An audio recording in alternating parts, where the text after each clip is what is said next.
Welcome back game तो फिर मैं आप सबको खुशामदीद करता हूँ अपने यूट्यूब चैनल पर। एचबीएल पीएसएल के हवाले से बात होगी, एचबीएल पीएसएल ड्राफ्ट के हवाले से बात होगी और कुछ टॉपिक जो बर्निंग टॉपिक चल रहे हैं इस टाइम पर सोशल मीडिया पर हम देख रहे हैं, स्पेशली एक्स पर कुछ वीडियोस वायरल हो रही हैं, तो उन चीज़ों को डिस्कस करते हैं। सबसे पहले तो आपको मैंने पहले यहाँ पर न्यूज़ दी थी जब आई थी ये कि ड्राफ्ट जो है वो पीएसएल का ड्राफ्ट इस बार होगा गवादर में, ये न्यूज़ मैंने आपको यहाँ पर दी थी। फिर मैं अगर वहाँ से आगे चलता चलूँ तो मैंने आपको बताया था कि ड्राफ्ट में जो है रिटेंशन लिस्ट मैंने आपके सामने अपडेट की, फॉरेन साइनिंग्स के बारे में मैंने आपको कंटिन्यूसली अपडेट किया, तो उस हवाले से भी थोड़ी चीज़ें टच करनी है। तो गवादर में जो ड्राफ्ट होना था वो मैंने इनिशियली आपको बताया, फिर मैंने आपको एक वीडियो में ये चीज़ बताई थी कि स्पेकुलेशंस हैं कि वहाँ पर ना हो पाए शायद, अगर जिसे हम कहें ना कि अननोन रीजन की वजह से शायद वहाँ ना हो पाए पीएसएल ड्राफ्ट और फिर वहाँ से वापस लाहौर में शिफ्ट हो जाए, लेकिन ऑफिशियल तब तक कुछ नहीं था, ये भी मैंने आपको बताया था। अब ऑफिशियली आ चुका है। एक तो जो होना था पहले वो 11 को होना था, अब वो डेट भी चेंज हो गई है और वेन्यू भी चेंज हो गई। लाहौर में होगा जी, लाहौर फोर्ट के करीब कहीं पर ये तकरीब होगी एचबीएल पीएसएल ड्राफ्ट की, और अब होगा 13 जनवरी को। पहले 11 जनवरी को होना था, वो 13 जनवरी को हुआ है। उसके रीजन ये बताए जा रहे हैं कि शायद बारिशें हैं और बारिशों में शायद कोई जिसे कहते हैं प्रेपरेशन का कोई मसला आ रहा है, तो उसकी वजह से एनी हाउ जो भी सिचुएशन है वो हमने आपको अपडेट कर दिया कि 13 जनवरी को होगा, अब ये लाहौर में होगा। अब यहाँ पर कुछ चीजें पहले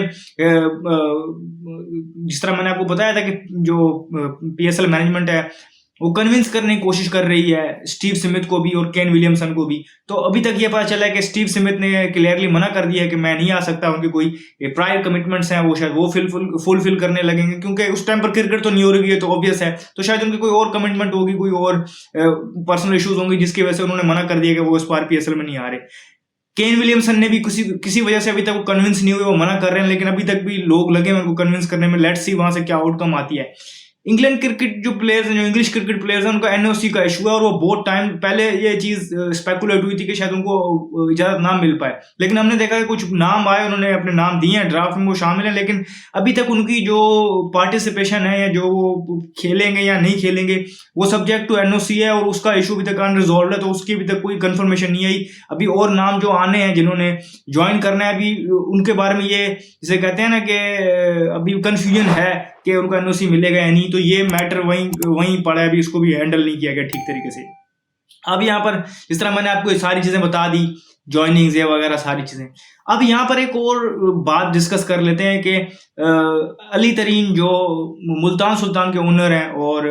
काफ़ी एक्टिव पर्सनैलिटी हैं, और पीएसएल के हवाले से हमने उनको देखा है कि वो ट्विटर पे या फॉर्मरली नोन एज ट्विटर और अभी करंटली जिसको एक्स कहते हैं, वहाँ पर बड़ा एक्टिव रहते हैं, अपने फैंस से इंटरेक्ट कर रहे होते हैं, जो सवाल करते हैं किसी भी किस्म का सवाल हो उनको जवाब कोशिश करते हैं, सबको क्या कहते हैं जवाब देते हैं वो, और बेशक उनके से कितना भी सख्त सवाल हो तो मैंने ये देखा कि जवाब दे रहे होते हैं। ये अलग बात है कि मेरे ट्वीट का उन्होंने अभी तक जवाब नहीं दिया, होपफुली वो जल्द दे देंगे। इस वाली यहाँ से भी मैं क्लिप निकालूंगा, आगे कुछ बात करूंगा, वो भी डाल के उनको टैग करूंगा, तो होपफुली इस बात पे वो रिप्लाई दे देंगे। अच्छा, अली तरीन गए एक यूट्यूब चैनल को उन्होंने इंटरव्यू दिया, रेलू कट्टे नाम से एक यूट्यूब चैनल है। अब वहां से अगर हम बात करें तो वो यूट्यूब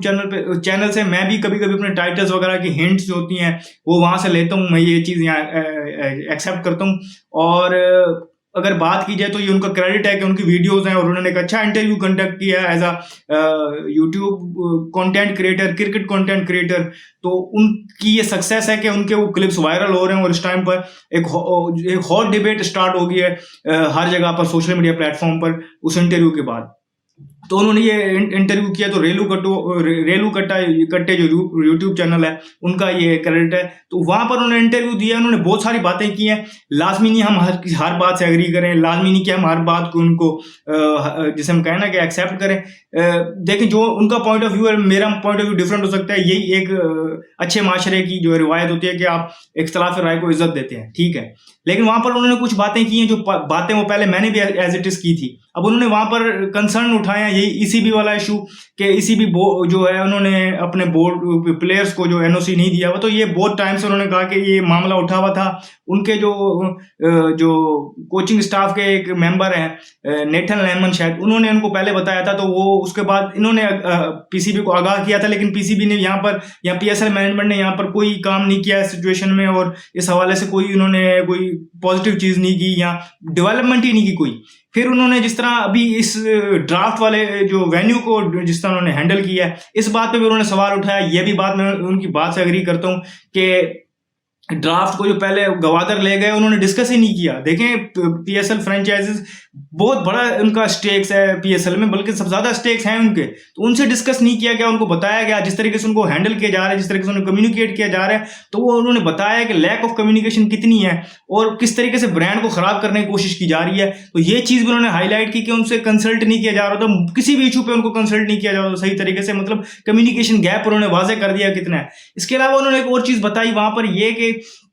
और इस बात से मैं एग्री करता हूँ, और जो शायद उन्होंने नाम लिया या नहीं, क्योंकि मैंने पूरी वीडियो नहीं देखी, मैंने क्लिप्स ही देखे, तो मुझे लग रहा है वो सलमान नसीर की बात कर रहे हैं, जो फॉर्मर सीईओ थे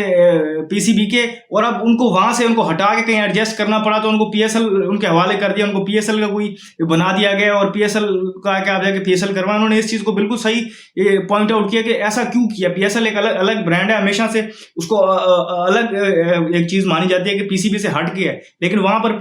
पीसीबी ने अपने मुलाजमीन को एडजस्ट कर लिया, और वो ऐसे मुलाजमीन जिनके कैरेक्टर के बारे में आपको पहले बात बता चुका हूं कि वो किस तरीके से अनप्रोफेशनल बंदे हैं, उनको क्रिकेट का कुछ पता ही नहीं है, कब से चिमटे में पीसीबी में, उनके वहां पर कितने भांड हैं। तो पीसीबी को एक जो उन्होंने इन नटशेल अगर मैं बताऊं तो उन्होंने पीसीबी को और पीएसएल मैनेजमेंट को वहां पर चार्ट शीट किया कि वो किस तरीके से पीएसएल को चला रहे हैं, कितनी गैर संजीदगी है वहां पर, और वाकई एडजस्टमेंट जो चल रही है अपने मुलाजमीन की, वो एक नेक्स्ट लेवल किस्म की जो है ना अनप्रोफेशनलिज्म देखने को मिल रही है। तो ये चीज उन्होंने हाईलाइट की, तो ये उनके की पॉइंट्स हैं। बाकी इसके अलावा और भी पॉइंट्स हैं, और भी वीडियोस वायरल हो रही हैं, वो यहाँ पर डिस्कस करने की मतलब जिसे कहते हैं कि जरूरत नहीं है मुझे, लेकिन इस बात में कोई शक नहीं,